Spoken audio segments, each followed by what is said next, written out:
Hudson Media Group studio. This is Talking Politics, and I am New Jersey's premier award-winning journalist, Top 50 Latino, as voted on by the Latino Spirit Online magazine, along with the United States Latino Affairs Initiative, and certainly I'll keep being the weapon of mass disruption in Garden State media because my level of honesty is necessary in this era of deception. Of course, it's me, Fernando Uribe. Happy New Year, ladies and gentlemen. Hope you're having a wonderful start to 2024. It's great to be back in the studio, of course, talking politics. And as always, there's a lot to discuss, so let's get started. Here's what I'm thinking about right now. Folks, I got to tell you that in 2024, it is not off to a wonderful start as far as I'm concerned because progressives and leftists continue to hijack the political narratives here in the state of New Jersey, and more specifically in New Jersey's largest city, which is Newark. And I got to tell you, folks, sort of looking at some data and information over the last couple of weeks, it was announced that the Newark City Council passed a historic ordinance last week to lower the voting age to 16 for school board races, thus enfranchising an estimated 7,000 potential new voters. Now, the measure marks the largest municipal expansion of the youth vote in the United States since the ratification of the 26th Amendment over 50 years ago. And if you're not familiar with the 26th Amendment, that's what lowered the voting age to 18. Now, in doing so, Newark does indeed join the ranks of some 25 countries around the globe and a few handful of smaller U.S. municipalities doing this exact thing.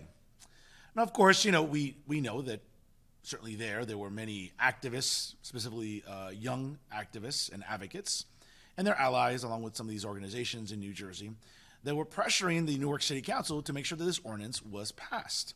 Of course, it was passed unanimously during a recent vote. Now, the Vote 16 measure sets a new mark in the country's and certainly in the state's arc towards a more inclusive voting community.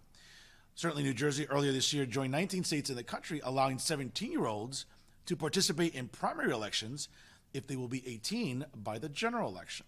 And of course, last week, Governor Phil Murphy echoed his continued support for same-day registration during his 2024 State of the State address in Trenton. Now, for a lot of advocates on the left and progressives, as they say, same-day registration is a crucial and, in their minds, common sense, long-stalled bill that's already in effect in half the nation. And of course, it would benefit all voters according to them, and especially young people, where 22% of rejected New Jersey provisional ballots, let's say, for example, in the 2008 general election, were cast by young voters whose vote would have been safely and secured and counted by the premise of same-day registration. Now, folks, listen, I'm not going to sort of go into this, and I think that we saw a lot of news coverage. Of course, leading the way was NJ Spotlight News. And mind you, listen, I am the last one to ever complain about looking at a hot MILF like Brianna Vanozzi on my television screen when she is reporting the news. Again, smart move by NJ Spotlight News and the hierarchy there. Why not have someone as visibly pleasant to look at as Brianna Vanozzi, of course, reporting on this? And what was certainly even more surprising is to see Uncle Dave, David Cruz, actually leave his house and do some physical work, right, to go to the council meetings in Newark and so to go to Trenton to interview young potential advocates and voters as this issue continues to be a very, sort of controversial one. So again, bravo to David Cruz doing some actual work other than, sort of contemplating or, agonizing what's available in the food court at the Gateway Center. All right. But folks, my issue with this more is ultimately why I'm the only journalist sort of raising or ringing the alarm bell and raising the red flag about why this is a bad move. And again, I'll sort of go with the premise that as I like to call them, the useless eight in the establishment media spectrum here in New Jersey should be more outraged about, as they say, 16-year-olds looking to vote, right? And to me, folks, I have to tell you, I think it's a bad idea. In a city like Newark, where the literacy rate is almost in the toilet, where crime is still running rampant, and let me preface this by saying I love going to Newark. I am a huge and dedicated New Jersey Devils fan. Okay? I love going to the Prudential Center. I love watching Devils hockey. Okay? I love going to of course, parking in the Ironbound section and eating dinner before the game. Previously, I used to do it for years at Iberia, which unfortunately closed in the summer of 2022. Okay, but now I frequent Fornos of Spain, an amazing restaurant, once again, in the Ironbound district. And of course, I'll walk to the Bread Stand, which is only a few blocks away. And I feel safe doing so. But folks, let's be honest about what the city of Newark is. Okay? Just keep walking, a little bit north on Market Street, a little bit more north on Broad Street, Springfield Avenue, South Orange Ave, and we all know what Newark is. Okay? It's a dump. It'll continue to be a dump. Crime is running rampant. Okay? There is still a plethora of gun violence ravaging the city. And while the emperor and his lapdog, the Attorney General Matty Platkin, will tell you about, well, we have to curtail gun violence. Yeah, sure. But it's not law-abiding gun owners in New Jersey that are the problem. And of course, the emperor and Matty are oblivious to these facts. They're more about sort of, hijacking the narrative and saying, well, we need to make sure that, gun violence is solved. Well, folks, it's like, drugs. For over 40 years, the war on drugs has been an abject failure. Why? Because illegal drugs still find its way across the border. Okay? So do illegal guns. So if the war on drugs is any sort of, indicator or barometer about a war on anything, well, the war on gun violence is also going to be an abject failure as well. But folks, with crime running rampant in Newark, this is what the Newark City Council wants to focus on. For children that don't pay a nickel in taxes, they're going to now have a say on how school boards and how the school district in Newark is going to spend tax dollars. Because again, folks, not to sort of have a civics lesson here with you, but let's be honest. We all know that school districts and their budgets are funded predominantly by property taxes. Okay, certainly a lot of school districts receive some funding from Trenton, especially the Abbott districts, but by and large, school districts are funded with property taxes. And for some of these kids whose parents probably don't pay any taxes altogether, it's interesting now for the left to want to sort of glamorize this and say, we want more young people to be involved in the political process. No, folks, let's shave the apple down to its core.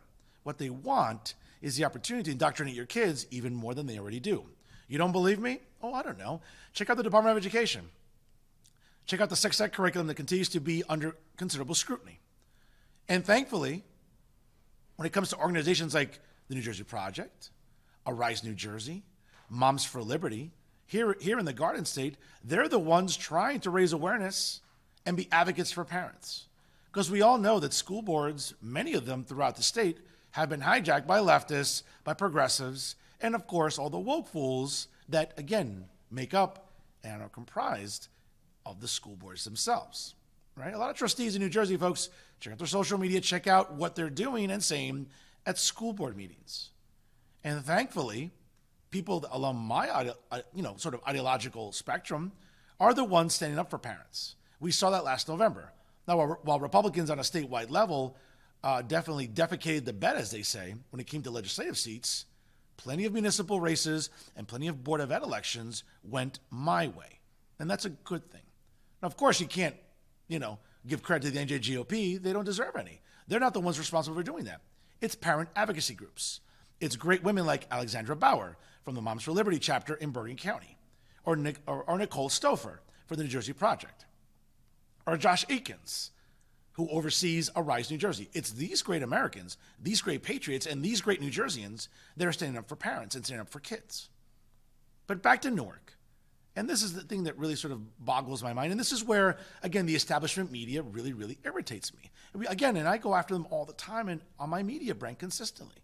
Uncle David Cruz with NJ Spotlight News, Terrence McDonald with the New Jersey Monitor, Tom Moran with the Star Ledger, Jay Lasseter and Alan Steinberg with Insider NJ, along with Max Pizarro, Matt Freeman with Political New Jersey, right? Charles Stile with NorthJersey.com and the Bergen Record. All of these, let's be honest, propagandists, because they're not journalists, folks. They're the first ones, when you check out their social media feeds, will be applauding this decision. Of course, because it falls in line with their ideological beliefs. But folks, I bet you if 16-year-old conservatives were mobilizing in New Jersey, and there are some, sure, thankfully, and if they were mobilizing in big numbers, I will bet you anything that all of the aforementioned slapnuts would have a serious problem with it. And the reason is that we all know how they lean, and at least they're open about it. But folks, again, this is where our establishment media in New Jersey does us a disservice, because they should be outraged about what is going on in Newark. Because again, folks, all this is not a slippery slope, but it's sort of planting the seeds for what the left ultimately wants: to lower the voting age as much as possible, not for the sake of, we want to enfranchise young voters, where voter turnout in school board elections in Newark are at an all-time low, or just in general overall in New Jersey. No, folks, they want to get every opportunity possible to indoctrinate your kids, more than they already do. And we see that, as I mentioned before, with the sex ed curriculum and all the other woke nonsense that permeates throughout the Department of Education and school boards all throughout the state. You don't believe me? Folks, the NJEA is in bed with the left in Trenton. They're in bed with the emperor. They're in bed with State Senate President Nicholas Scutari. They're in bed with Assembly Speaker Craig Coughlin and the far left in the legislature. Okay? When, again, test scores are probably not the best that there are presently, the NGA would rather make sure that your kids at the local level are having a Black Lives Matter week. Sure. Let's celebrate people who burned down cities, looted and vandalized them throughout the summer of 2020 and in the fall of 2020 to glorify a career criminal. All right? The fentanyl ingesting George Floyd. Right? Or now, of course, also during Pride Month and all the other nonsense that permeates again throughout New Jersey politics and, of course, throughout our educational system. But don't expect the aforementioned useless eight to speak out about this, because they don't care. In a state that, again, has the highest property taxes anywhere in the nation, in a state where the budget is getting fatter than the latest Victoria's Secret models out there modeling lingerie. You don't believe me, folks? Check out their website. Again, all in the name of body inclusivity. Where the gas tax is still in effect. Where the left in Trenton has never met a tax that they don't get erect over. That is what Trenton does for you, folks. And when the aforementioned useless eight like to feign their fake outrage about, well, New Jersey needs to improve. Well, you're not doing your jobs because you're not holding those in power accountable. See, people like Terrence McDonald, yes, is salivating at the mouth for June 1st to come around because, again, it's Pride Month. And, of course, for a guy like Terrence McDonald, who bitches and moans about how bad he has it in New Jersey as a gay man, which is not true. Okay, folks, LGBT people have it better in New Jersey than probably anywhere in the country. But they'll still bitch and moan because they live to bitch and they bitch to live. Same thing with Jay Lassiter. Another guy that's, oh my God, if there isn't a pride flag every square block, oh my God, this just means that we're not having people acquiesce to us and people should be coddling the LGBTQ plus minus 1, 2, 3. Folks, that's not important to me. Okay? This is a crowd that cares more about pronouns than property taxes. And sure, they have it great because they live in bougie neighborhoods, but they don't care about you. They only care about themselves. Or Uncle Dave, who should be more outraged about this, but instead will go on his show, and again, credit to him, when it comes to interviewing U.S. Representative Andy Kim, he'll ask some tough questions. But when it comes to NJ Spotlight News coddling, wannabe candidates for the United States Senate like Patty Campos Medina, folks, this woman has no business running for elected office. Okay, I wouldn't trust her to run a Target or to program my coffee maker that I just got over Christmas. But somehow, NJ Spotlight News and progressive activists think that she's a good candidate for the United States Senate. Folks, that's a joke. And David Cruz enables jokes like this. Okay? Or, Tom Moran and Charles Stile with their usual Trump derangement syndrome, which has pretty much become their brand. Or Max Pizarro from Insider NJ, who, again, if he leaves his house twice a year to do work, that's a miracle. Or Matt Friedman, let's be fair, who sits around his house all day up in the woods in sort of central New York State, smokes weed all day, and let's be honest, caresses the only pussy in the house that really likes them, and those are his cats, all 6 of them. But these are the journalists we're supposed to trust, folks, when it comes to reporting the news and telling us really what's going on. Folks, that's the problem here with an issue like this. We're glorifying 16-year-olds who, again, don't pay a nickel in taxes. Many of them in Newark, many of their parents probably don't pay any taxes to begin with, but somehow these kids are going to have a say in how funding and budgets are constructed in the Newark School District. Folks, that's pretty scary, and that should worry you. But again, folks, with literacy rates in the toilet and crime running rampant, this is what's most important to the Newark City Council. It's pretty embarrassing. And to be honest with you, it continues to set sort of the precedent about how bad of a problem it is here in New Jersey when the media doesn't even look into stuff like this. As I mentioned before, the aforementioned, they're part of the problem. It doesn't seem to be going away anytime soon. I'm here to stand up for you folks and to stand up for these issues and to raise awareness. It's a shame my colleagues can't do the same. Not everybody's an adult in the room like I am. Some just aren't adults at all. And that's what I'm thinking about right now. Now some local stories for your consideration. And let's start with the Jersey City Times and an op-ed that caught my attention. And first of all, shout out to the great Aaron Marill, the founder and publisher of the Jersey City Times, because he runs a very good news site. And once in a while, he'll publish some op-eds that kind of irritate me, and this is one of them. Of course, written by Isaac Jimenez. And if you know anything about this clown, he's one of those advocates for the North Jersey Democratic Socialists of America. So pretty much what Isaac Jimenez is telling you is that he's a grown man that never took an economics course, that never took a biology course, but somehow he thinks he knows more than you do. And of course, he wrote this foolish op-ed talking about enact progressive policies to aid newly arrived immigrants. And of course, this slapnut starts with New Jersey is the most diverse and has long been a golden door for the United States. We should take local Democrats' responses to recent immigration as a sign they cannot meet this moment. And since a deleted post on Twitter, Jersey Mayor Stephen Phillips sounded his version of an alarm on New Year's Eve to update on migrants being bused. No, folks, they're illegals that have made it across the border. Again, this is where Isaac already is being intellectually dishonest, because he'd rather virtue signal and make you, and sort of, be crying boo-hoo for illegals crossing the border, when we all know they're going to continue to suffocate our social services and suffocate our cities. Again, after migrants being bused to New Jersey train stations from Texas and Louisiana, the mayor who is running to be governor referred to the event as issues with potential local impact. In a way, he's right. International events have a local impact in a place like Jersey City.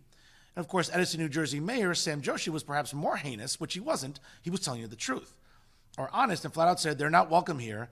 This is despicable. Now, folks, I'm not going to, sort of go too much more about this, but it's interesting, Isaac goes on to say the reactionary responses shouldn't come as a surprise. Nationally, media outlets like the Wall Street Journal and Fox News have reported migrants entering the U.S. are at a breaking point and only going to get worse. The problem, is pointed out by pundits and even Democratic mayors in cities like New York and Chicago, is that our immigration system is broken and that the federal government has no good plan to fix it. Well, folks, this is what's interesting. People like Isaac Jimenez, who again, I wouldn't trust him to run a Target or a local Walmart, but somehow this is a guy who thinks he's an expert on public policy, economics, and of course biology, and all the other nonsense that Democratic socialists tend to believe in. Okay? Yes, Edison Mayor Sam Joshi said it correctly. It wasn't heinous. He said the truth. Because unfortunately, as we, as New Jersey, we enable this sanctuary state and sanctuary city nonsense, well, put your money where your mouth is. You don't get to say, oh, we're a sanctuary city or a sanctuary state. Okay, well, guess what? When migrants are being bussed into your state, then guess what? You got to open up the doors and you got to take them in. Otherwise, don't call yourself a sanctuary state or a sanctuary city.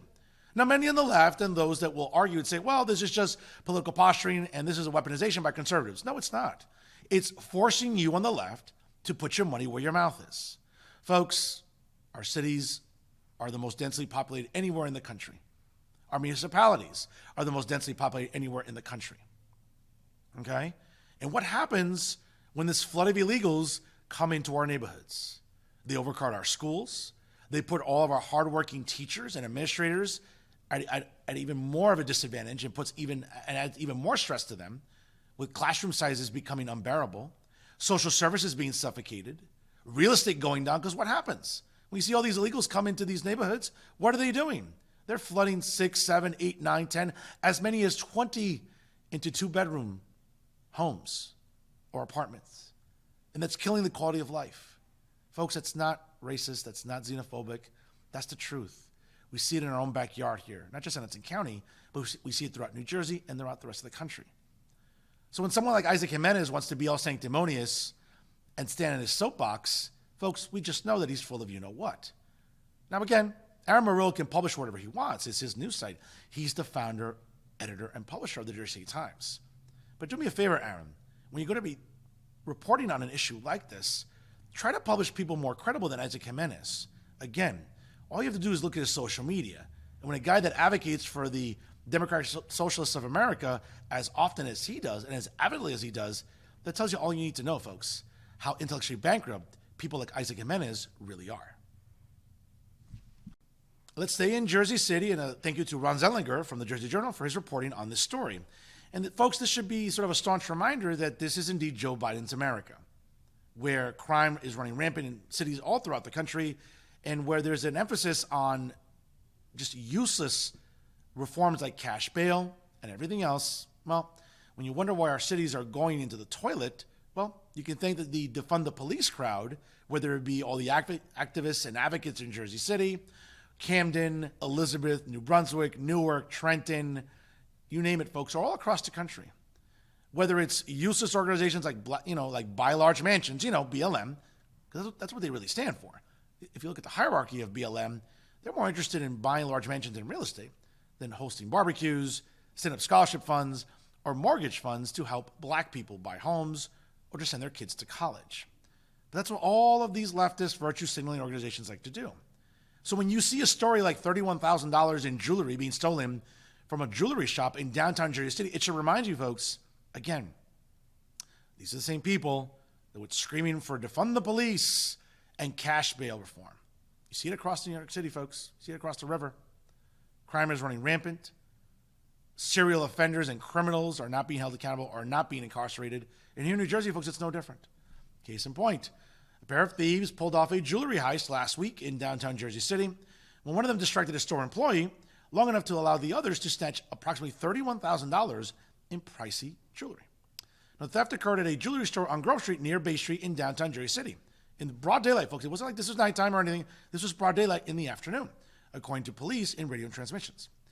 Now, the Jersey police have not responded to a request for more information, but the two did flee along Bay Street.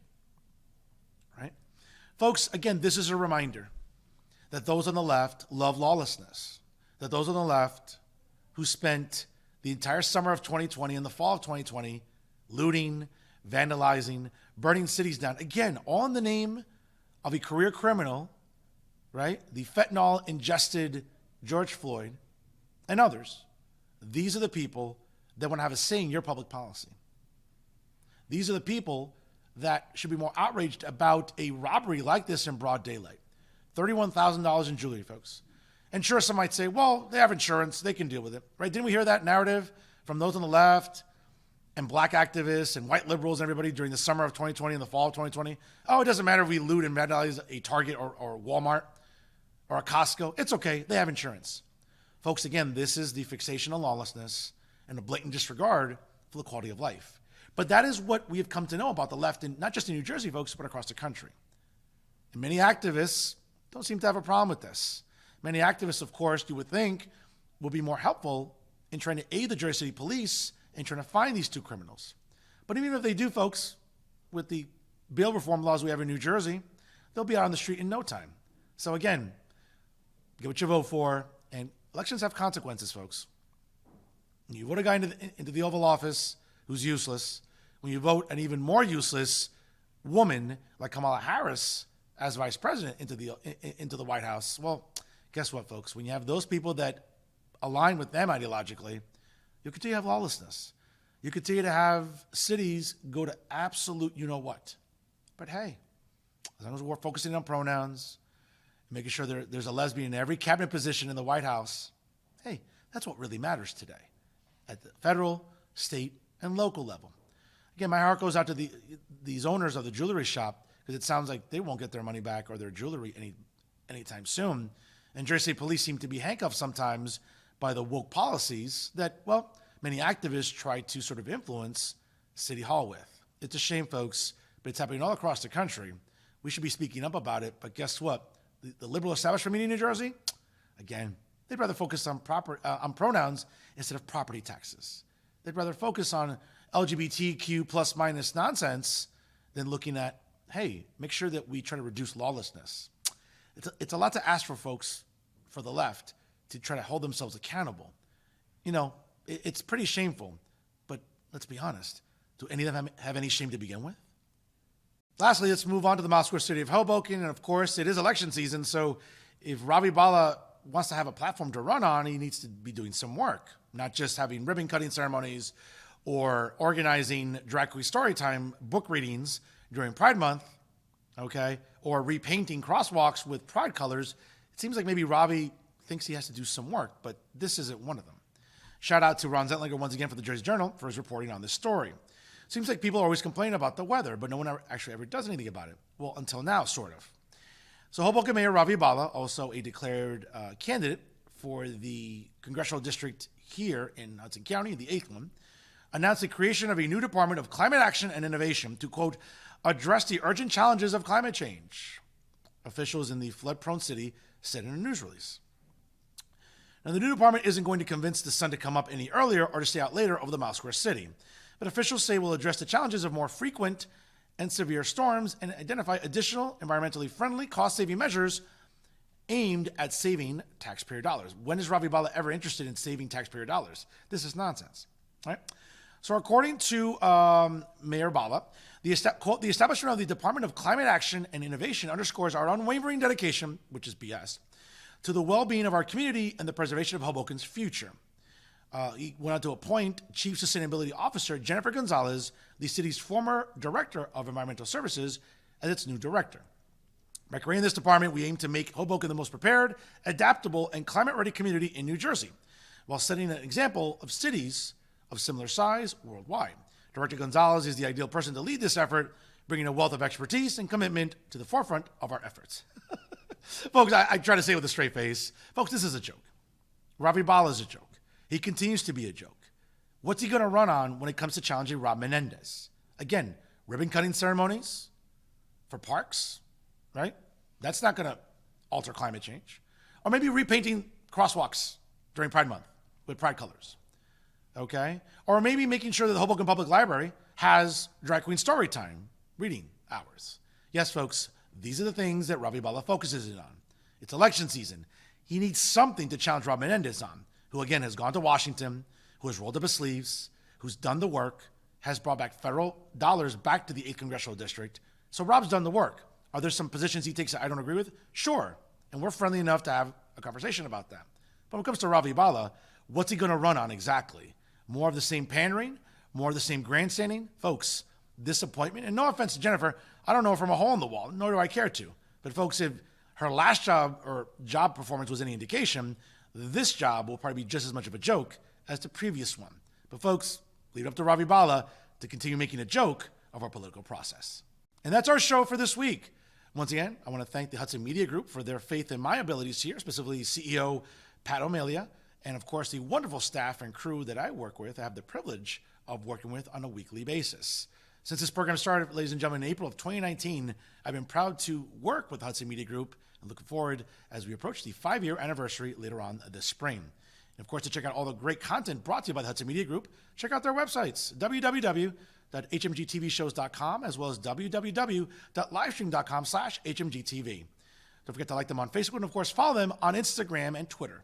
And always remember, ladies and gentlemen, if it's unbiased, unfiltered, and unafraid, it's Talking Politics right here with the Hudson Media Group. I am New Jersey's premier award-winning journalist, Top 50 Latino, as voted on by Latino Spirit Online Magazine and the United States Latino Affairs Initiative, along with being the weapon of mass disruption in Garden State media, because my level of honesty is necessary in this era of deception. Yes, it's me, folks. Fernando Uribe saying so long, happy 2024, and we'll see you next week here on Talking Politics. And thanks for stopping by.